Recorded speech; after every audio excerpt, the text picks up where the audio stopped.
Hey, coaches, welcome to Championship Culture. Got a fantastic guest tonight. Justin Pressley is the head football coach at Carter High School, which is right outside Knoxville, Tennessee. And, Coach, I already told you, this was the first time I had an assistant coach reach out to me and recommend their head coach. And we were just talking about Todd Pates, your linebacker coach. And, anytime an air raid guy has a defensive guy promoting them, you're doing something good. But Todd reached out. I know Todd's brother, Travis, down here in North Carolina, and he reached out and said, you're a fantastic air raid guy and you do a fantastic job building culture. And, of course, he had me at air raid. So I knew I just had to talk to you. But, man, I appreciate you being on here. I know you're busy right now and fixing to get a lot busier. You're one of those lucky dudes that your first year at the school was a COVID year. So I'm sure we'll talk about that a little bit. But seventh year as a head coach heading into the second year at Carter. And buddy, I appreciate you doing this. And I can't wait to steal all your good ideas, man. Thank you. Thanks for having me on. I'm excited to be on. I've been listening to quite a few coaches, and I hope I can bring something to the table. Awesome. Well, I know you will, and I'm ready to steal all the good ideas you got. Let's go ahead and jump into it. Question number one: can you give a 1-minute elevator introduction of yourself? Yes, sir. My name is Justin Pressley, and I'm a teacher and football coach in Tennessee. I'm entering my 9th year teaching, my 7th year as the head football coach. Going into my 2nd season here as a head football coach at Carter High School. First full season, as we talked about. We're a 4A school just outside of Knoxville with about 800 students in Strawberry Plains, Tennessee.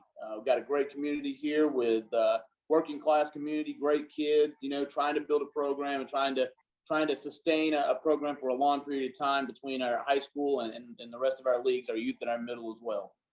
Awesome. And did you tell me you were from Chicago originally?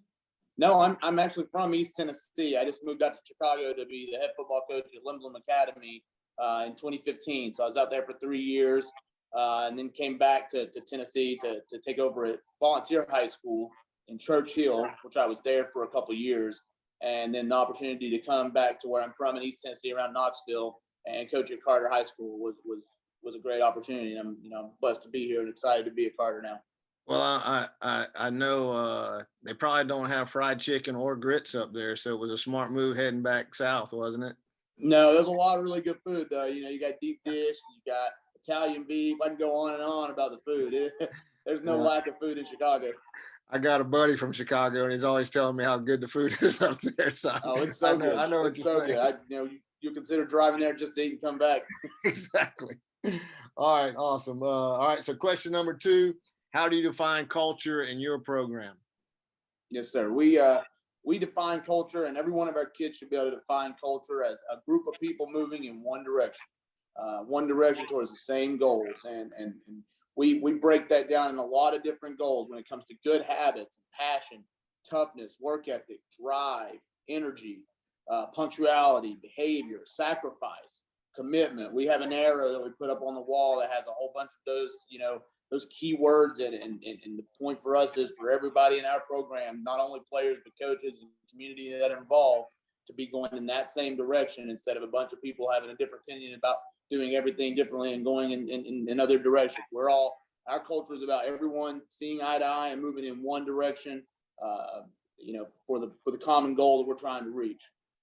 And did you say your kids can say that they can say culture is everyone moving in the same direction? Group of people going in the same direction. We put it up. When we do our leadership meetings with our kids, we always say, how do we define culture? And it's a group of people going in the same direction. So they should be able to tell you that. It's in when we do clinics for our local, our youth leagues and our middle school coaches, we do the same thing with them. They start off defining it as well.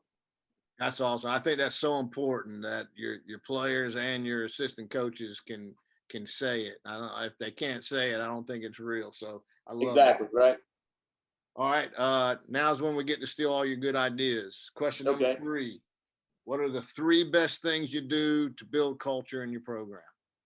Okay, and I'll start with the overall culture, just because I haven't got a lot of time here at Carter to implement some of those things, and we're now basically in year 1 Last year when I got the job, as we talked about, I got the job in February and started, March the 1st. And then 13 days into being here and just meeting the kids, we shut down and didn't have any contact with them at all for a while. So that was really difficult. And then when we come back in June, how hard it is to start implementing, culture and program and values and things like that starting in June. So, we really tried to just get through the season, as best we could. And we hit December and January, and we really started putting the bones to our program together and everything.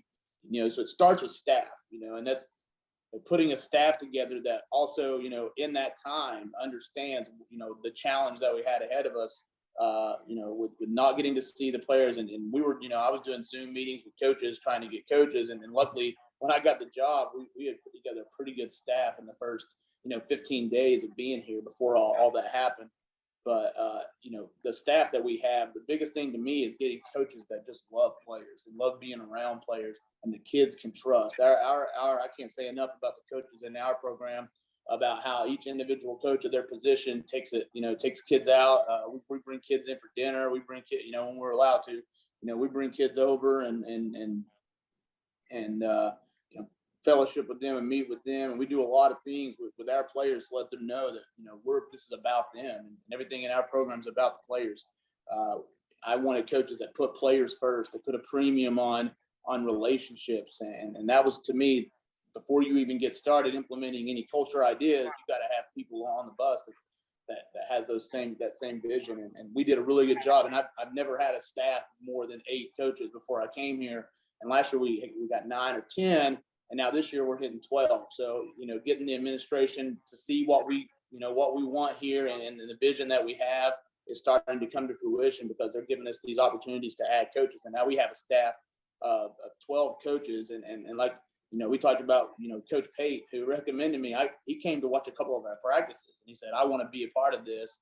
And then we got him hired on. So, we vetted him and had him down here for about 3 days, and then he's a coach. So everybody that's came by here has wanted to jump in and join what we're doing. And it's had nothing to do with me necessarily, but the fact that these kids, have bought into each individual coach, and these coaches have built great relationships with them.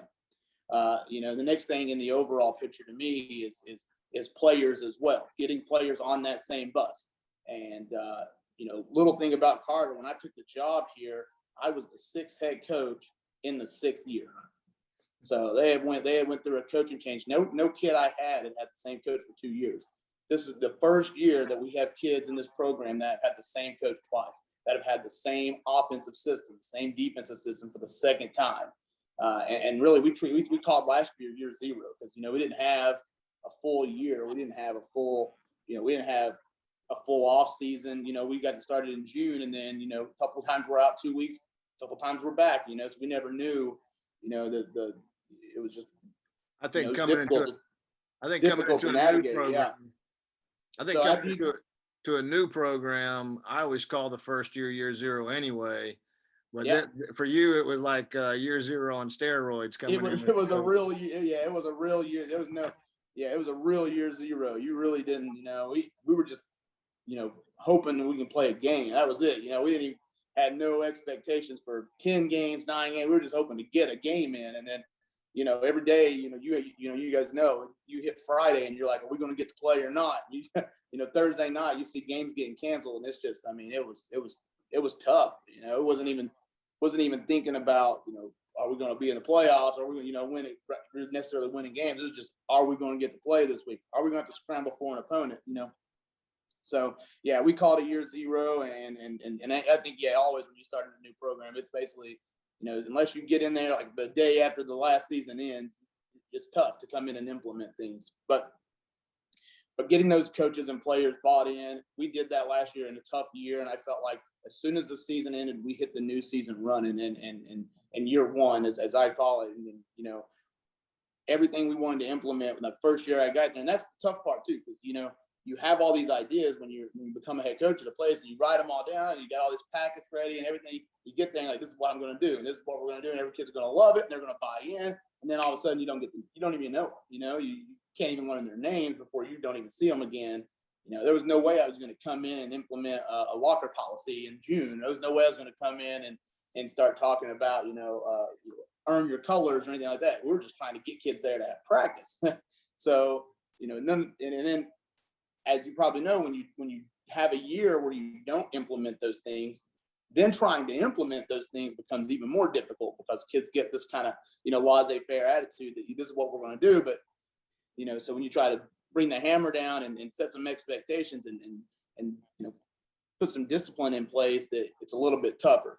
But our kids responded really well. And we kept letting them know that this is how it's going to be, as we approach the off season, through the off season, there's going to be things that are going to change, and it's not going to be for everybody. And that's a tough thing that coaches have to explain to kids. And one thing with our staff and our players is we're completely transparent and completely open. So we tell kids exactly what we expect from each other, what we expect from the kids, and what they should expect out of us in this program. We're not going to sugarcoat how difficult it might be at times to be in the program.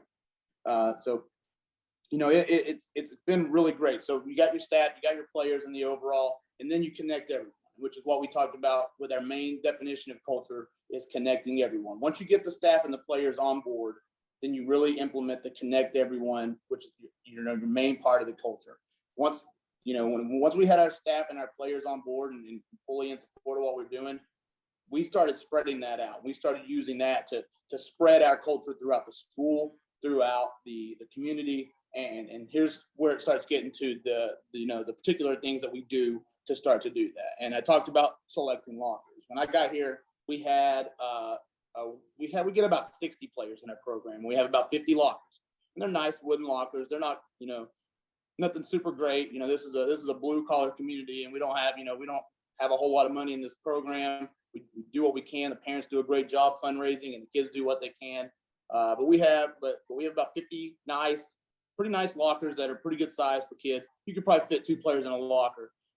But the kids get an individual locker for the most part. And what normally had happened before I got here is the upperclassmen would take a locker, and then the freshmen would come in and share. I'm sure you've been a part of, locker rooms just like that. And one thing I wanted to do was I wanted to put an incentive on those lockers and a reason for why you get that locker and taking pride in the locker. Another reason for doing that is just the messiness in the locker. I know you know what it is like. Lockers get messy pretty fast, and when you just tell a kid, here's your locker, and they're entitled to that locker, then they're not going to care as much about it as they had to earn it. So we do a locker draft. And how we do a locker draft is we have a criteria that we put on the board. We just started this year. And this is where I talk about the pushback from not doing it the second I come into the program. We did it just, give them the locker when we got in there. We weren't even allowed to use the locker rooms for June and July. So when we got back to playing in August and they got to go into the locker rooms, then, it was just kind of, all for one, go in there and, get what you can get. But the new season started and we implemented this locker selection process, and the kids at first were just really unhappy. And one of the reasons we did it is because we had kids with some bad grades. We didn't have kids participating in a lot of school spirit events. And we thought, okay, here's what means a lot to a kid. And as well as I do, if you say, hey, you're going to get pizza on Friday, kids are going to show up to something, or you're going to get a t-shirt. It doesn't take much to get a kid to want to do pretty much anything you want them to do. A t-shirt and pizza pretty much can get them to do anything you need them to do. But we thought we would take their lockers and make a major incentive and put a premium on their lockers, because we don't have 50 of them. And our parents did a good job painting them up, putting graphics everywhere. So we made our locker room as nice as we could possibly make it. And we do a locker selection. We do it just like a draft of any kind of draft. And we have tiers of who's getting like first round, second round, third round, fourth round of the draft. And the first round of the draft is a 3.0 spring. So we did it for the spring semester this year, but it'll go into an overall year average. A 3.0 spring semester average. That's all A's and B's. Attending 3 or more school sport events. And having we have RLC at our school. I'm not sure everybody calls it, ISS or something like that, or any kind of, tardies. No RLCs in the spring semester. So if you get, if kids show up lunch, they get late to school, they get like a quiet lunch. And if they don't show up to their quiet lunch, they have to go to a RLC at our school. And everybody has different ways of determining how that is, but no behavior issues, basically. That's tier 1. And what we wanted to do and what we explained to our kids is, if you can't meet these basic criteria to pick a locker, then you're probably not the guys we want on the bus in this program anyways, or if you're not going to be willing to try, you know. So that's our first round. Our second round, it dropped down to A, B's, and C's, 2 sporting events, and still no behavior issues. And then the third round, it went to A, B, C's, and D's, 1 school sporting event or 1 school event. Didn't have to be a sport event. It could be a play. It could be anything in our school. Just show your presence and be supportive of things we do in our school, and also no behavior issues. That's round 3. Round 4 was the last of the people. It's all A's, B's, and C's and D's. Still a 1.0, no F's, and still, and then you have 1 or less RLC. So basically, just drop down. If you got, in our school, if you get, you know, a quiet lunch and you don't show up to it, you get an RLC. You know, we've had like our quarterback who's a 4.0 student get an RLC before. So it's not, I mean, it's not just necessarily a bad behavior that got you there. So we do have a criteria for if you got 1 of those, you can still get a locker in the 4th round. Now, after those 4 rounds, the following people have to share a locker. That's people with any kids that have an F, any kids that have 2 or more of those RLC appearances in the spring. Those guys got to share a locker. Now, kids don't want to share a locker. A senior definitely doesn't want to share a locker with a freshman. We put them together. We don't let them pick their locker partner either. So we put them together with somebody, and it might be a senior with a freshman. It might be a junior with a freshman, but that's how we divvy out our 50 lockers to our 60 players. And when we started this and passed this criteria out to our kids, I mean, it was like a mutiny was going to form. They were upset. It was the first time we had really had pushback on anything we'd done in our program. They were really mad about it, you know. They you know, but it was like, you know, it's the basic stuff. It's just have decent grades, stay out of trouble, and you're going to get your own locker. It's like the way they looked at it was like they're about to lose everything they've ever had, you know. But it was really just a basic criteria, really, that should be to be on the football team at all, and just to meet that criteria. Well, we had 8 kids with F's at that time, and within 3 weeks of implementing that program, we had 0 kids with F's. So we ended that locker selection. When we had our locker draft, not a single kid that we had go through there shared a locker. So, and we've got kids coming in now, incoming freshmen, that we're back checking their grades too. So the incoming freshmen just started today. Actually, we came in for the first time, and those kids, we've gone back, and we have a counselor on our staff, which is also, I recommend if you can get a guidance counselor or anybody in your counseling office on your coaching staff, I highly recommend it, because those will be the best help in the world. But he can look up every kid's grades from middle school all over, and we can look those kids up. And any kid that has an F, you know, they're going to be sharing a locker. And while they do that, they're going to be tutoring instead of practicing. They're doing tutoring. And another thing, we have, you know, assistant coaches. We have an assistant coach that sits in here with a kid and does math homework while we're doing practice. You know, the coach doesn't like it and the player doesn't like it, but that's why they push each other to get out of it. And they do. And the kids that show that their initiative or show that they're willing to put in the work, those are the kids you want on your program anyways. You know, and I look at, you know, failing grades probably the same way you do. Either you're not trying and you haven't turned in any homework, which is completely unacceptable, or you're really struggling. And if you're really struggling, this tutoring is what you want. You know, so that's the first thing that I think we do that's kind of unique. And we just started that this year. I didn't do that where I normally had lockers to fit everybody, or I didn't have lockers at all. I didn't have to worry about the process. But now we have these pretty nice lockers, and like I said, the kids just show up, throw their stuff down, that's their locker, and they kind of claim it, you know. But when you put a premium on that, and that's not even just, you know, just getting a locker. There's lockers that are by the door. There's lockers that have phone chargers or, you know, plug-ins next to them so they can charge their phone, which is a premium around here. I don't know. I'm sure you guys have the same thing, but you got those outlets get full real fast when the bell rings. So having a locker next to that outlet means a lot to these kids. So, you know, when you got the first kid going up there that has the highest GPA that's met all of your criteria for that locker, he's got the first pick of the draft.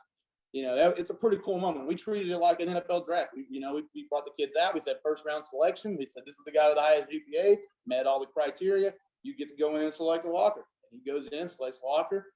Kids wonder if it's theirs that they thought they had, that they selected, and then we move on. And it was great. It was a great process. The kids really enjoyed it after the fact. And the kids that had Fs no longer had Fs. So it proved true. It proved to work. So that was one thing we did to an incentive that we put in place to help our culture as a whole, you know. And next thing we do an earn your colors, which I'm sure everyone, you know, kind of does the same thing. We do an earn your colors when the first phase starts in the winter, we pass out Property of Carter football T-shirts and shorts.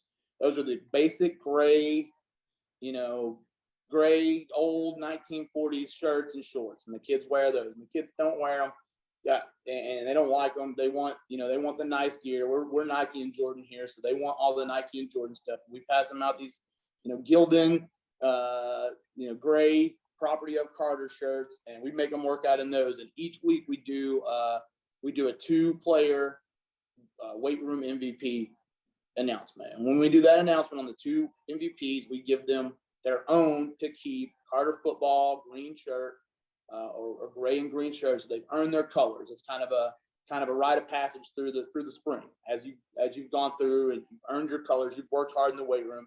And it doesn't have anything to do with lifting more than anybody else. It doesn't have anything to do with, it just has you being there, you leading, you stepping up, doing everything that's asked of you and beyond. And we did that. And when we do that, we tweet it out. We tweet a photo of those guys and their MVP pictures. We have it take a picture of them. And since we've started doing that with our kids, it's become a big pride thing with our kids to try to get the MVP.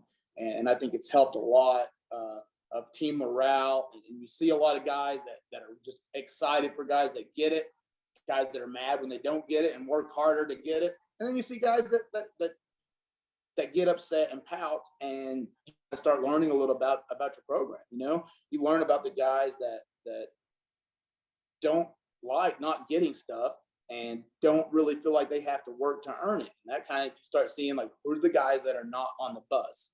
And we try to do things in our program like the walk-up draft, like the earn your colors, that kind of shows those guys out, that kind of, exposes those people without us having to verbally expose those people of, the ones who don't really buy into what we're doing, those that don't really see the process, and those who are not, moving in the same direction that we're trying to move. And that's, like I said, that's the main thing in our culture, is just everybody being on the bus, moving in the same direction. And then the next thing we do is we just blast social media. I think we probably have, as our staff, we're a lot of, we got a lot of coaches that are older and have kids. 8 of our 12 coaches have kids. Our families are always around here, but we get on Twitter and we promote our program every day. We promote our players every day in wacky ways or whatever you got to do. We'll do hype videos and anything we can get to, graphics to the players, anything we can get to get the kids excited and to get their photos out there. We do as much as we can. And I really feel like I'm a strong believer that now, if you can relate to kids in that area and get the kids excited about that aspect of what you're doing in your program, you're going to get more kids out. And honestly, since we've started doing as much as we've doing on social media, our numbers have picked up even more and more. And it's silly, like what will get a 2021, 2022 kid to come play football in high school these days. But if it's, wacky pictures on the internet and giving them shirts, then that's what it takes. But we need numbers, Is it primarily Twitter that you're using, or are you using It's primarily Twitter that we're using for that stuff. Every one of our coaches has a Twitter, and we've put coaching banners on their Twitter. We try to treat our program like a small college when it comes to like our social media bursts and stuff like that. And our coaches will get on there and they'll tweet players, they'll tweet pictures of players and their accomplishments. We try to promote our school, all of our sports.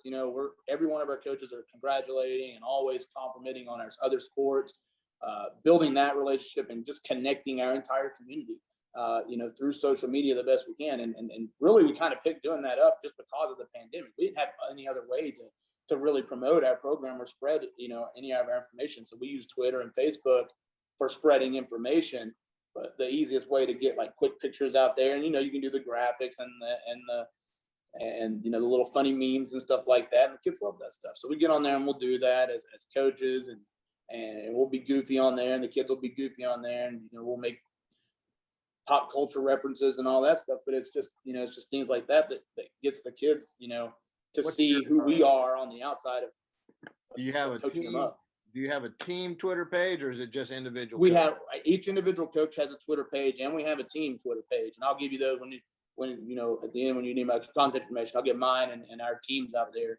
And I'd love for people to check it out, because I really think that we see a lot of teams that are starting to pick up on that, and there's some that do a really good job. There's some teams that you don't see anything on social media of, and I think that's one thing that we stress in our program, and I'm just going off topic now, but is just trying to the recruiting services, that are after our kids, trying to find a way to combat that.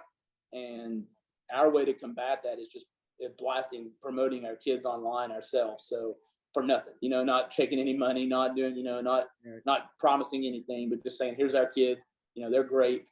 This is what their accomplishments are. You can see them right here. So I think every high school should have, if it's not every single coach on the staff doing it, then somebody running their social media that's blasting that information out there, just to keep that stuff, up to date, and people knowing about you and knowing about your school. That's awesome, man. All right. Question number 4, 7-year head coach and veteran. You've been through the COVID war. What do you know now that you wish you knew when you first got started? I wish I would have gave my assistant coaches bigger roles from the very beginning. I think every coach probably does the same thing that I did when I first got a head coaching job, is you try to do so much. You try to do everything. There's so much weight on your shoulders of things that you got to do. And I mean, I remember when I was at Lindblom in Chicago, I was setting the camera up before the game to make sure I had the angle that I wanted, and it was like, what am I doing? I got to give these roles out to people. And like right before kickoff, I'm like up there hitting record and getting the camera set up, So I think, one thing about, as I've learned to try to mold our culture and what we want it to be, is not only is giving those assistant coaches bigger roles going to help me, but they're going to have way more pride in their program when they have a giant role or a giant responsibility. So I try to, now that I have, like I said, we have a 12-person staff now, and it's more than I've ever had. But I try to give out big roles to every coach as much as I can to make them understand that they are important in our program, and that what they do matters. And I think that translates to them really putting in a lot of heart and passion to our program, instead of looking, for the next gig, which is what a lot of coaches are doing. And we support that as well, but we want the guys that are here to give us everything they have. And that's on us as head coaches to give them those roles and to let them grow through the program. And that's something that I wish I had known from the very beginning, but we're doing it now, and it's been great. That's a dang good one to remind even the old coaches. Yeah. Another one that I thought of is you got to teach everything in your culture. I've said the word culture since I started, and that, when I got the head coach, when I became a head coach, I wanted culture, culture, culture. I said in my interviews everywhere I went, this is how the culture is going to be. This is how the culture is going to be. When I took the job, I said, this is how the culture is going to be. It's what it's going to be about. But what I never did was really sit down and teach those kids when I first got it how to lead, what culture is about, what the standards about. Keeping your space tidy, keeping your locker clean. Keeping your shirt tucked in if that's what it calls for. Like every little thing in our program, you just kind of expect those kids and coaches just to hear the word culture and say, all right, that's what we're going to do. But now that years have gone by, I now teach culture. We teach leadership classes and lessons. Each coach teaches a leadership with their individual positions, and it's gone a long way. With our culture has grown just because kids now really understand. Not just saying that every guy's moving in the same direction, but every little detail that we want in our program, the kids understand it, and they do their part as much as they can. Give us just a bare bones. What are you doing leadership class wise? Okay, so when we do a leadership, this year what we've done, and what I've done in the past is I did a 10-person leadership council. And that's kind of where I talk about teach everything. I did that at Lindblom. I did a 10-person leadership council, and it was great. I taught those 10. I did it myself. I do it on a Wednesday. I teach the kids, what it would do a different lesson every week, whether it be about leadership, whether it be about ERO, different things that, we can just try to instill, our culture and our mentality into our players. But now what we do is we do it with every player. Before we have every workout session we have in the weight room, we spend 5 minutes. It's just 5 minutes, just a 5-minute talk session on leadership. And I say, we'll break it down to be very specific, as in, like, what do you do when your best friend who's on the team shows up late? Or what do you do when your best friend on the team isn't coming to practice. And we discuss how to have that tough conversation, because we tell a lot of kids, and I say it all the time to players, even though, I said it today to kids that just came in, those guys that aren't here, you guys got to hold them accountable. We say that to all of our kids all the time, because they're going to take it from the kids more than they're going to take it from us. But we got to really tell those kids how to hold them accountable, because that's a tough job for a 15, 16-year-old kid to go tell their best friend, hey man, I need you to be there tomorrow for our program, for our football program. So we try to teach those things. Like I said, we take 5 minutes before every weight room session and just have a quick chat. Like one day it's like an ERO. One day it could just be about a scenario, just anything like that we'll do. And then sometimes I lead it. Sometimes our strength and conditioning coach leads it. Sometimes our defensive coordinator leads it. I don't think it always needs to come from the head coach. I think different coaches giving the message always helps out. But yeah, we don't, I used to do that 30-minute leadership council, and I started realizing that you can't hold kids, attention for 30 minutes. Usually we did it and gave them pizza. They're just ready for the pizza. So now we just do a quick 5 minutes before every weight room session we have. My mind's going blank. Randy, who's the big culture guy in Texas? Randy, what's his name? He wrote the 2 books on culture. No, I'm blank too. Yeah, I just went blank on it. But we just started our leadership class, and we're using his. It's called Captain's Notebook. And yeah, I know what you're talking about. Yeah. Yeah, one of the things we just started today. Today was our first class. This is our first week out of school. And one of the slides on there was everyone who gets paid to drive a ship has to be trained and has to have a license. And they're making the comparison of, we're giving them the keys to the bus of this team. We got to teach them, we got to train them, and we got to make sure they got their license before they run us aground. So just thought of that when you were talking about it.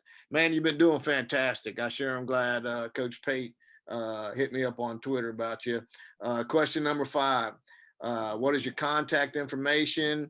Do you have anything to promote, or I'll just give you the last word, anything you want to talk about? So contact. All right. Yeah. Justin Pressley. And you can reach out to me on Twitter. Probably I'm on it. Like I said, we talked about how we use it. I'm at Coach J Pressley, Pressley, at Coach J Pressley. And then you can find our football team. If you want to see some of the things that our high school is doing on Twitter, just to get examples of ways to promote your own program, it's at Carter HSFB. At Carter HSFB on Twitter. Like I said, I know we're all in the same battle when it comes to promoting our programs and trying to keep our kids away from the recruiting services that are trying to charge our kids. And I'm a firm believer that if we all get on social media and we all promote our kids, you're still going to have kids that go to those things, but at least you can tell the kids, hey, we're here promoting you as much as anyone on social media, so. I just want to promote that. I don't, really want to promote anything for myself but also on the air raid topic, we are planning an air raid clinic and a camp next year at Carter High School. Still working on the dates, either June and July. We want to do a 1-day clinic followed by a 2 or 3 day camp. Because what I was thinking when we were looking for 7-on-7s this year, there's not a place we can go to get a bunch of air raid teams together to learn from each other. And we don't have very many here in Tennessee, maybe 2. So it'd be nice. It wouldn't probably conflict with any of our schedules. It'd be nice to get us together so we can, compete in 7-on-7, but also help each other out in some of the things we do. And we all pretty much run the same installs. And we all pretty much run the same, drills and stuff like that. But kind of hashing that stuff out together as like in a group team camp, I think would be fantastic. I think that's a great idea. Keep me updated on it, man. That could be something that could really explode. So that's a great idea.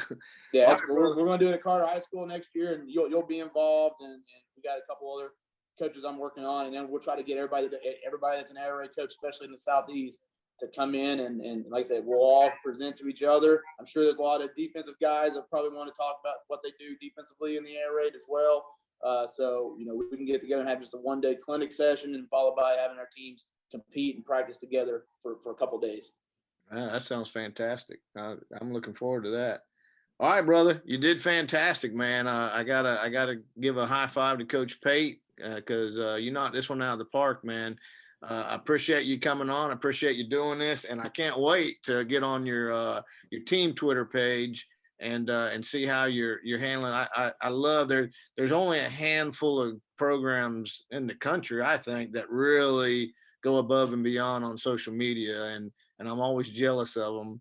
I keep trying. I'm so old. I keep trying to delegate that to one of my players, and they keep coming back saying, "I don't know. I You don't just know." gotta have fun with it. You just gotta have fun with it. You know, just any random thing. If you're just shouting out your graduation or shouting out your other team's accomplishments, you know, whether it's, you know, we do a lot of wrestling gifts and all that stuff. You know, just Star Wars references, things like that. So probably a lot of us will understand more than a lot of the kids some of the stuff, but there's a lot of Michael Jordan references they probably don't get. But yeah, it's just things to try to have fun on social media and get our program recognized. Well, that's when you know you're getting old, is you'll start referencing players, and they won't they won't know what you're talking about. Yeah, all the Right. time. Who? Walter Payton. Who? Exactly. Yep. Well, brother, I appreciate you doing this. Thank you so much. Thanks, Coach. Thanks for having me. It was great.